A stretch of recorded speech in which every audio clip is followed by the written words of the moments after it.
Bueno, mis amigos, vamos a hablar de chavitos, pero de chavitos para el bolsillo. Vendrá la tan esperada reforma contributiva. Ya a Denise le han acabado las velas, es tanta que ha aprendido por ahí, a ver si finalmente llega o no llega la reforma contributiva. Aquí está Eddie Charbonnier, que es el presidente de la Comisión de Hacienda de la Cámara, y nuestro asesor financiero aquí, Francisco Pared, ex secretario de Hacienda. Saludos a los dos. Bienvenidos. Buenas noches a Paquito, los amigos que nos sintonizan. ¿Qué le dice a la gobernadora? ¿Qué le dice? Mira, en la etapa que está la Cámara siempre hemos estado dispuestos a aprobar todas las medidas. De hecho, hemos aprobado la mayoría de las medidas que se han aprobado de parte de la Fortaleza. Pero yo escucho que usted está reclamando que se las haga llegar. En cuanto a la reforma, y lo digo porque el secretario de Hacienda comentó hace unos días que la reforma debería aprobarse antes que se acabe la sesión. El problema es que no la han radicado. Sí hemos visto los modelos, lo hemos discutido con la gobernadora, con el componente fiscal, igual con el Comité Especial de Reforma Contributiva que era la gobernadora. Hemos visto distintos modelos, ya el presidente de la Cámara y el Senado hemos visto algo de lo que se puede trabajar, pero necesitamos el proyecto radicado. La posición de la Cámara, como ha sido siempre la Comisión de Hacienda, se van a escuchar todas las partes, como hemos hecho con todos los proyectos, va a haber vistas públicas y se va a trabajar con detenimiento. ¿Pero con qué tiempo? ¿Con qué tiempo? Eso lo voy a explicar ahora.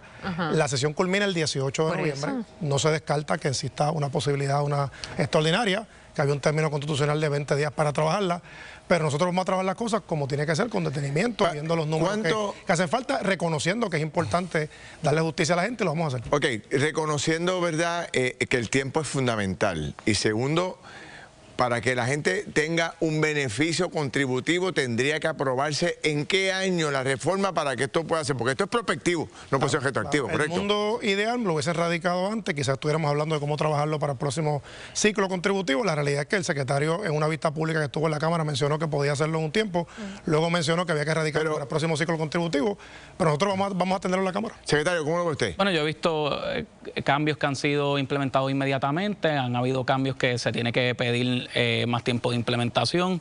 Habría que ver los hechos y circunstancias de la pieza legislativa.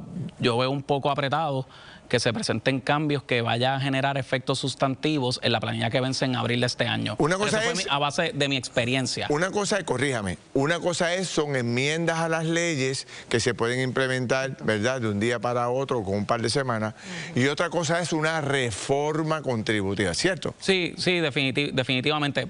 Pero por otra parte vimos el reintegro, el incentivo reintegrable del gobernador Pierluisi, que se implementó un poquito después de mi renuncia.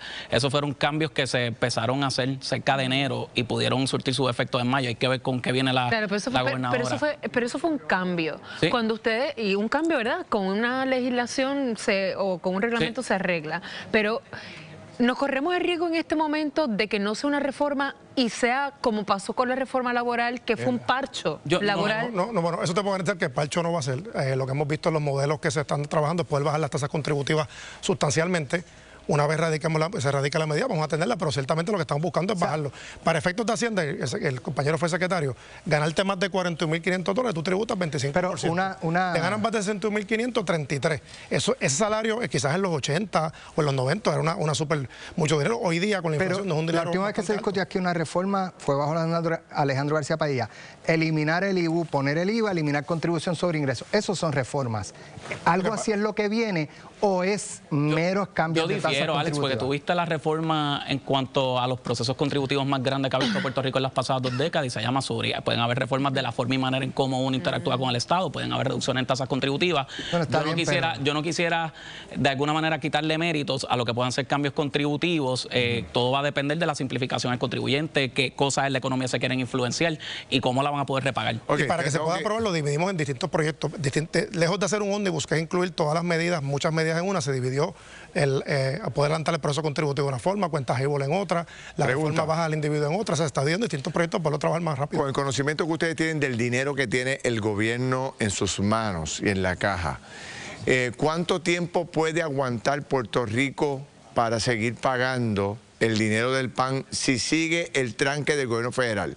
Por ejemplo, hoy la directora de PRAFA dijo que tienen ya los 50 y pico de millones para la semana que viene, que es la que ya termina. Este viernes termina el PAN, la semana que viene la cubriría el gobierno de Puerto Rico. ¿Cuánto más puede aguantar Puerto Rico? Yo no creo que sea un ejercicio exclusivamente cuánto puede aguantar el Fondo General, porque se quemaría lo que con tanto esfuerzo le ha dado el gobierno de Puerto Rico, replantearse todo el esquema financiero. Yo creo que el que no debe ser el único ejercicio, cuántos días aguanta el gobierno de Puerto Rico sustituyendo los fondos federales. Si los fondos federales lo apagan, aquí va a haber una verdadera crisis, que no creo que eso es lo que vaya a ocurrir porque han habido otros cierres y han podido llegar a acuerdos, no, definitivamente no, pero pretender que el Fondo General cubra todas las obligaciones que se tienen con fondos federales es casi matemáticamente imposible. Pero en este caso esto es algo bien importante, estamos hablando de los alimentos de nuestra gente, principalmente en Acción de Gracias, el costo mensual de fondos federales 206 millones de dólares, la sección 17 del presupuesto establece una reserva de emergencia de 1.3 billones de dólares. Vamos a dialogar con la Junta, el presidente de la Cámara y yo empezamos ese diálogo ya para poderlo identificar. Ya la secretaria dijo que la primera quincena, lo anunció Fortaleza, se va a cubrir con fondos propios del NAP, de fondos federales. Ya la segunda en adelante, vamos a identificar los fondos para que a la gente no le falte su dinerito del PAN. Cogiéndolo de fondo de emergencia. La propuesta que vamos a traer se llama reserva, no un fondo. O sea, en la sección 17 del presupuesto, la reserva de emergencia. Sí. Lo que usted está diciendo es que el dinero se va a coger de la reserva del Fondo Federal. Una de las del fondo localizado, la reserva de emergencia que está en la sección 17 del presupuesto establece que cuando hay una emergencia tú puedes identificar lo que no está. Tienes que después volverlo a llenar otra vez. ¿Cómo se va a trabajar? Una vez cierre el gobierno, esperemos que sea en los próximos días, el asunto del cierre del gobierno federal, que esto no afecta a Puerto Rico nada más, afecta a Puerto Rico de los 50 estados. ¿Cómo lo ve usted, por una carta que emitió Agricultura? ¿Usted está utilizando dinero de ese fondo de reserva? Bueno, en el pasado se ha utilizado en la medida en que tiene una fuente de repago de fondo federal. La ley permite que el secretario de Hacienda pueda adelantar en la medida en que se tienen garantías. ¿Qué ocurre? Que el gobierno federal ya ha señalado en otros foros que no estaría reembolsando esos dineros que incurren estos estados. Aquí estamos en un ejercicio, en un juego político entre los demócratas y republicanos, que son fichas de tranque. Bueno, vamos a ver qué va a pasar y que la gente no se nos quede sin que le llegue el chequecito de alimentos, sin duda alguna. Seguimos analizando todos los días. Gracias a los dos por la orientación y a ustedes allá en su casa para que estén un poco más tranquilos los que reciben esa ayuda. Voy con Kimberly y regresamos con la última entrada.